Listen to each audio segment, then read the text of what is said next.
What's going on, everybody? It's AG here. It's time to start previewing next week's biggest games. Next up, we've got Pitt and SMU, a really big game going forward in the ACC. Pitt coming in at 7-0, 3-0 in conference play. SMU coming in at 7-1, 4-0 in conference play. Really big game for both these teams. They actually have playoff hopes right now at the moment, and they've actually both got a shot to make it if all falls right. So let's go ahead and get into it in a little bit. Matchup predictor, it looks like SMU is favored at 70%. But let's go ahead and dive into Pitt first off. Okay, so Pitt coming off a pretty impressive win over Syracuse, solid team. But best wins on Pittsburgh's resume so far, you got Cincinnati, 28 and 27, or 28 to 27, excuse me. West Virginia, a solid Big 12 team again by 4 points, and then that win this week over Syracuse. But other than that, nothing just too, jumping off the resume. Great stuff. And then SMU, close win in overtime over Duke.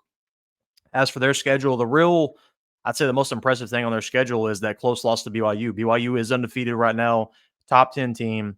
Then they have the wins over TCU and Louisville. Those are probably the other ones that I would say are impressive. Louisville has losses, but they've been competitive with all the tough teams they've played. So really, it's kind of tough to compare these resumes because they haven't played a whole lot of teams that are just super caliber. SMU has probably played the toughest team here, being BYU, but they did lose that game, but it was a close loss. Now, SMU kind of got wrote off early this year because of that loss to BYU, but it turns out BYU is pretty good. So a lot of people had SMU as their sleeper pick going into this year in the ACC. As for Pitt, though, not really expected to be this good. Now, they haven't really played anybody. Again, West Virginia is probably the best team they have played. I would say Cincinnati's not very good despite having a good record. But this is really a key of quarterback matchups here. Holstein versus Jennings. SMU came into the year thinking Preston Stone would probably be the dude at quarterback, but he has not been. So they've switched that around. And this is borderline coin flip for me. I think BYU is definitely better than anybody Pitt has played. So that's, I guess, a hat off to SMU, even though they did lose that game. But an overtime win over Duke doesn't really do much for me. I think SMU's beating the better teams. Louisville is probably better than West Virginia. But a 1-point win in overtime over Duke is not better than a butt kicking over Syracuse, in my opinion.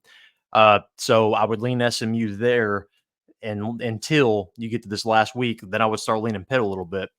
Now, being in SMU is definitely going to affect things here, and also this game being on ACC Network is a joke. I'm going to go ahead and throw that out there. That needs to change so everybody can watch this game.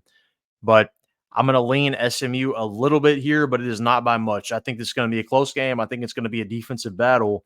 And I'm expecting probably like a, 20 point, somewhere in that range, probably like 28-21, something like that, 21-17, something like that. But I think it's going to be a close game. I'm going to lean SMU ever so slightly, but both these teams do have playoff aspirations. So this is actually a huge game when it comes to college football playoff. But give me SMU in a really close game. But who do you think wins this game and why? Let me know down in the comment section. Make sure to like this video and subscribe.